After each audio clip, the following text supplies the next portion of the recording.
África, mira sangre derramada. Un pueblo entero mira al cielo a esperanza.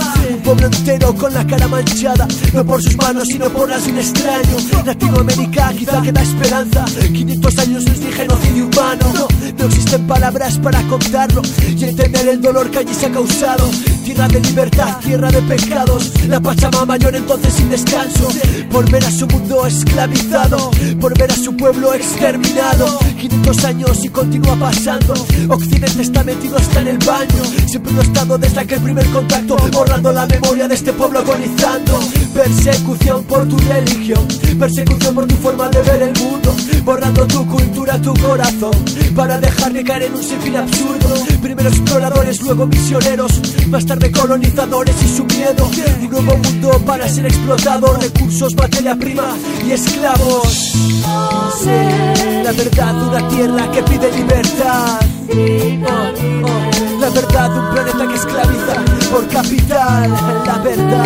La verdad del mercado, empresas, gobiernos multinacionales. La verdad, un sistema basado en el terror y la desigualdad. Todas las sendas habrá que andar, por la justicia luchar. Todos juntos venceremos hoy. El pueblo pide libertad. El ser humano suspira por tantas atrocidades cometidas, tanta injusticia. El mundo es un mercado donde capitalistas se pasan mercancías de mano en mano. Gobiernos, policía, Estado, medios de comunicación, todo perfectamente montado para mantener el sistema. Y dice el libre mercado, donde el grande se coma al enano. La libertad es mucho más que una simple palabra. Libertad es lo que le falta al pueblo, y desde luego no es que te echen de tu tierra para plantar una multinacional. El indígena hace ya tiempo que dejó de llorar para ver la muerte.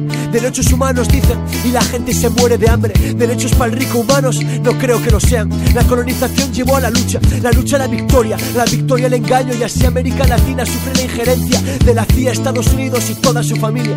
Empresas se llevan la riqueza alegando dar trabajo, y la gente se muere de hambre. La duda externa, el Banco Mundial, el Tribunal Penal Internacional, la ONU, y solo me cabe reír por no llorar. Engaños, mentiras, injusticias. Todas las sendas habrá que andar, por la justicia luchar. Todos juntos venceremos hoy. El pueblo pide libertad. Si América levanta la cabeza, entre tinieblas América fuerte. América lucha, América se conciencia y se desnuda. Frente al mundo se mantiene con un solo grito, una sola voz. No volverán si mañana sale el sol. Revolución, el despertar de un pueblo, su corazón. Así la gente dice basta, ya está de tanta farsa mala cara. Saca la vara que mata, atrapa calabaza, échala de casa sin perdón. Venezuela, Bolivia, Brasil, Guatemala, los medios no dicen nada. El pueblo se levanta, conciencia vuela alta, tan alta, porque el pueblo dice basta. Todas las sendas habrá que andar, El pueblo dice basta. por la justicia luchar.